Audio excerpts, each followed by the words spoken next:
भारत पर कब्जा करने की बहुत बड़ी साजिश चल रही है। प्राइवेट घर बनाने में आदमी 100-200 गज जगह कब्जा कर पाएगा, लेकिन चर्च बना के 10-10 एकड़ जगह कब्जा हो रही है। इसी तरीके एक बार अगर बड़ा चर्च बना दिया तो बड़ी बाउंड्री घेर लिया, उसमें अपना घर भी बना लिया, न चर्च टूटेगा न घर टूटेगा।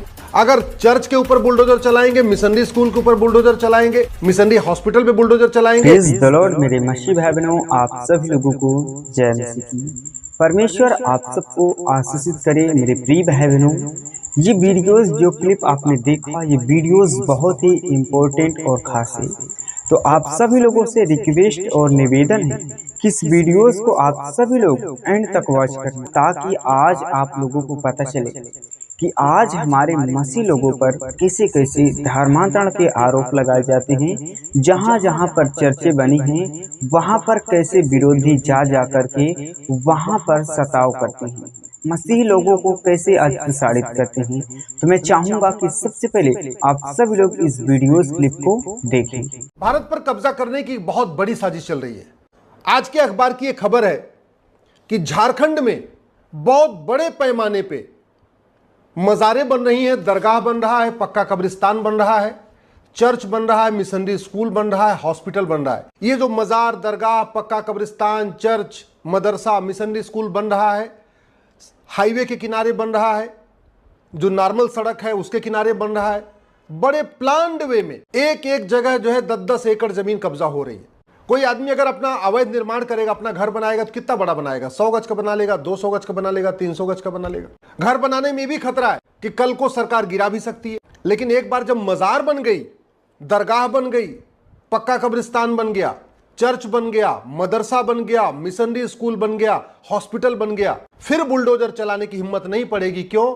क्योंकि फिर इंटरनेशनल खबर बन जाएगी। अगर मजार, दरगाह, पक्का कब्रिस्तान पे बुलडोजर चलाएंगे, मदरसे पे बुलडोजर चलाएंगे, तो पूरे अरब देशों में अल जजीरा उसको चलाएगा। अगर चर्च के ऊपर बुलडोजर चलाएंगे, मिशनरी स्कूल के ऊपर बुलडोजर चलाएंगे, मिशनरी हॉस्पिटल पे बुलडोजर चलाएंगे, तो बीबीसी पूरे अरब और यूरोप में, पूरे यूरोप में और अमेरिका में वहां बदनाम करेगा भारत को। इसलिए बड़े प्लान्ड वे में ये अवैध निर्माण शुरू हो चुका है। एक और भी कारण है, प्राइवेट घर बनाने में आदमी 100-200 गज जगह कब्जा कर पाएगा, लेकिन चर्च बना के 10-10 एकड़ जगह कब्जा हो रही है। इसी तरीके एक बार अगर बड़ा चर्च बना दिया तो बड़ी बाउंड्री घेर लिया, उसमें अपना घर भी बना लिया, न चर्च टूटेगा न घर टूटेगा। तो हाँ मेरे प्रिय दोस्तों, इस वीडियोस के माध्यम से हम देख पा रहे हैं और समझ पा रहे हैं कि ये जो भाई साहब, हमने इनको देखा और महसूस भी किया कि बहुत ही ज्यादा पढ़े लिखे हुए हैं, इनके पास अच्छी शिक्षा है, लेकिन इस शिक्षा को सही रूप से यदि इस्तेमाल करें तो शायद इनको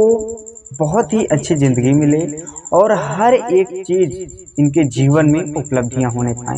मेरे प्रिय दोस्तों, दरअसल इसमें बात क्या है कि ये जो भाई साहब देख पा रहे हैं, ये एक वकील भी हैं और बीजेपी के एक नेता भी हैं। मेरे प्रिय दोस्तों, आप सभी लोग देख पा रहे हैं और समझ पा रहे हैं कि हमारे भारत देश में बहुत सारे ऐसे अंधभक्त पैदा हो चुके हैं कि आज लोगों की इज्जत को नीलाम कर चुके हैं। आज लोगों का सम्मान नहीं करते हैं, एक दूसरे के प्रति ईर्ष्या, द्वेष, छल, कपट, एक दूसरे की निंदा करते हैं, एक दूसरे के प्रति गलत व्यवहार, गलत सोच करते हैं। तो मेरे प्रिय दोस्तों, जैसे कि इन भाई साहब को आप लोगों ने वीडियोस क्लिप में देखा कि ये आज ईसाई लोगों पर कुछ मुद्दे उठा रहे हैं, उनकी चर्चों के बारे में कुछ बोल रहे हैं कि यहाँ पर धर्मांतरण कराते हैं, हिंदुओं को ईसाई बनाते हैं। कुछ ईसाई समुदाय के लोग अवैध जमीन में वहाँ पर कब्जा कर लेते हैं और वहाँ पर चर्च बना देते हैं और वहाँ पर कुछ लोगों को इकट्ठा करते हैं और वहाँ पर धर्मांतरण चालू कर देते हैं। तो मेरे प्रिय दोस्तों, जैसे कि इन्होंने मंदिर की बात तो नहीं किया है, क्योंकि जो आज हमारे इस देश में बहुत सारे ऐसे पाखंडी हैं, उनकी तो बातें नहीं करते हैं, ना मंदिर की बात किए हैं, केवल यहाँ पर मजार, मस्जिद, चर्च की बात की गई है, क्योंकि आज कुछ लोग धर्म के ठेकेदार बन चुके हैं। मेरे प्रिय दोस्तों, इस भाई ने बोला है कि अवैध जमीन में चर्चें बनाई जा रही हैं, वहाँ पर जमीनों को कब्जा किया जा रहा है, हाईवे के किनारे, नॉर्मल रोड के किनारे जगह कब्जा की जाती है। जितने भी अवैध जमीन पड़ी होती हैं, उन सारी जमीनों में कब्जा किया जा रहा है। केवल ये ईसाई समुदाय के लोग ऐसा करते हैं। तो मेरे प्रिय दोस्तों, यदि हम यूपी और बिहार, झारखंड, एमपी, महाराष्ट्र, कहीं पर भी यदि हम जांच करते हैं तो वहाँ पर चर्च बहुत ही कम मात्रा में पाई जाती है और मंदिर हर एक गांव में 2-2, 4-4, 10-10 मंदिरें बनी होती हैं और जहाँ पर ज्यादातर अवैध जमीन में बनी हुई हैं।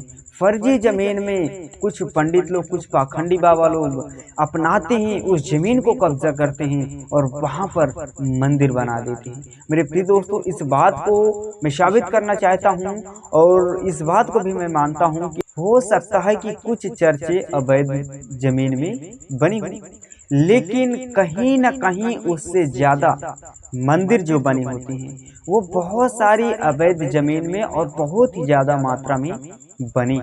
तो मेरे प्रिय दोस्तों, वहाँ पर कुछ पाखंडी बाबा मंदिर को बनाते हैं और वहाँ पर अपना ढोंगी बाबाओं वाला और 2 कौड़ी वाला धंधा स्टार्ट करते हैं और लोगों को पागल बनाते हैं। वहाँ पर बहुत सारे अंधभक्त जाते हैं और उनकी पूजा पाठ करते हैं। वो सोचते हैं कि हमारा भला हो जाए, लेकिन वहाँ पर कोई भला नहीं होता है। तो मेरे प्रिय दोस्तों, वहाँ पर ये बात आ रही है, इस भाई साहब ने कभी एक भी बार ये नहीं कहा है कि मंदिर भी अवैध जमीन में बनी।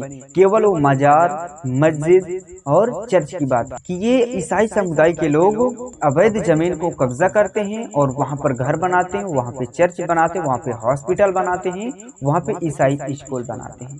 तो मेरे प्रिय दोस्तों, कुछ ऐसा भी नहीं है जो लोग आज कहते हैं, जो लोग आज मसीहों पर आरोप लगाते हैं, ये सरासर गलत है। ऐसा नहीं करना चाहिए, क्योंकि जो हम देख पा रहे हैं और उसी के तहत हम आज बात करते हैं कि कहीं पर भी आप एक गांव में चले जाएं, वहां पर शायद एक चर्च मिलेगा या फिर नहीं मिलेगा, लेकिन वहां पर मंदिर आपको एक नहीं 10-10 मंदिर मिलेंगे।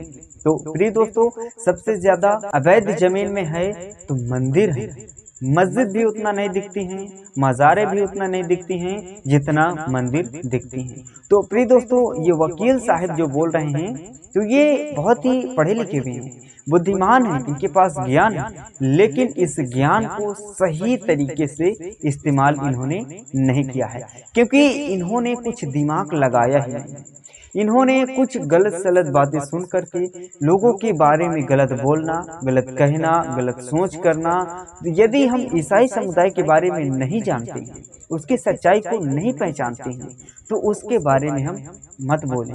मेरे प्रिय दोस्तों, सबसे पहले हमें उस चीज की जानकारी होना चाहिए, फुल डिटेल निकाल करके हम उस पर बात करना चाहिए, उसकी जांच करना चाहिए कि कहाँ तक सही है कि कहाँ तक गलत है। तो कुछ लोग आकर के मुंह उठा करके सोशल मीडिया पर कुछ भी बोल देते हैं, लेकिन ऐसा नहीं करना चाहिए। किसी भी धर्म की निंदा नहीं करना चाहिए, किसी भी इंसान की निंदा नहीं करना चाहिए, किसी भी लोगों की विपरीत कुछ गलत नहीं बोलना चाहिए। तो प्रिय दोस्तों, यहाँ पर कुछ बहुत ही आज असंभव का काम हो रहा है और ये जो झूठा आरोप, झूठा केस लगा रहे हैं, ये सरासर कहीं न कहीं गलत है। तो प्रिय दोस्तों, इस वीडियोस के माध्यम से आप लोगों को क्या देखने और सीखने के लिए मिला है, कमेंट बॉक्स में अपनी राय जरूर देना। यदि आप सभी लोग चाहते हैं कि इसी तरह की लेटेस्ट वीडियोस आप लोगों तक पहुंचे और आप सबसे पहले देख पाएं, तो हमारे एसो हेल्प न्यूज यूट्यूब चैनल को सब्सक्राइब जरूर करें और बेल आइकन नोटिफिकेशन जरूर ऑन करें। तो मिलते हैं एक और धमाकेदार वीडियोस के साथ, तब तक के लिए जय मसीह की। प्रभु आप सबको आशीषित करे। God bless you all of you. आमीन।